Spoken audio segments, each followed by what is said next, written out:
Une poignée à faire revivre les vignes plantées par leur famille. Le ramassage comme le pressurage se fait en commun, d'une exploitation à l'autre. Un second souffle qui donne des idées à de jeunes viticulteurs. Le renouveau d'Apirac, un reportage de Dominique Moret avec Jacques-Paul Stéphanie. Je peux la prendre, Dédé. Eh oui, mica sopra vino. Ce chacarello noir sera mélangé avec du vermentino blanc. Aujourd'hui, André Celli et ses amis se retrouvent pour cueillir les raisins qui donneront du rosé. Ici, pleine de pairie. Les exploitations sont de petite taille. Les vendanges se font via l'aiuto paesano. André dispose d'1 hectare de vigne.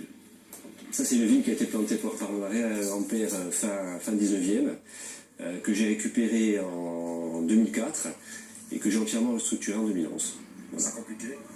C'est assez difficile, d'autant plus que c'est pas mon activité principale, donc je fais ça parce que j'ai récupéré un patrimoine familial et pour le transmettre à mes enfants, donc ça demande du temps. C'est une passion qui demande du temps, effectivement.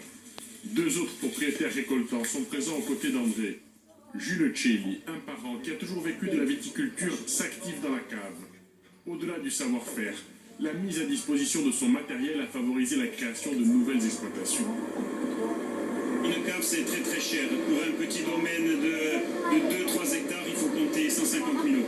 Un jeune vigneron qui s'installe n'a le droit de vinifier chez un autre vigneron que pendant 3 ans au titre de l'entraide agricole. C'est ce qu'a fait mon cousin Dédé pendant 3 ans. Et là, c'est la 2e année qu'il vinifie chez lui. Et cette année, j'ai un nouveau vigneron qui vinifie chez moi. Et sur une période de 3 ans, c'est Romain Salasque pour le domaine Arbitrone. Cette aide permet à Romain de gagner du temps. À terme, ce jeune viticulteur entend vivre pleinement de son activité avec son associé. Il nous montre son domaine. L'exploitation est encore en devenir. Des investissements lourds seront réalisés. Les vignes ont été plantées à 4 ans. On est à la première vinification. On a aujourd'hui à peu près 3 hectares plantés. Et on envisage d'arriver à une 12-13 hectares dans les 5-6 ans à venir. Ici à Pairie ou ailleurs? Non. Alors, éventuellement, s'il y a du foncier qui se libère sur terre, bien évidemment, mais vous savez que la situation est un peu tendue. Donc, on a une grande propriété sur la plaine de Carbouche et le gros du domaine sera implanté là-bas. Dans la basse vallée de la Gravonne, la vigne tente de se frayer un chemin au beau milieu de l'urbanisation.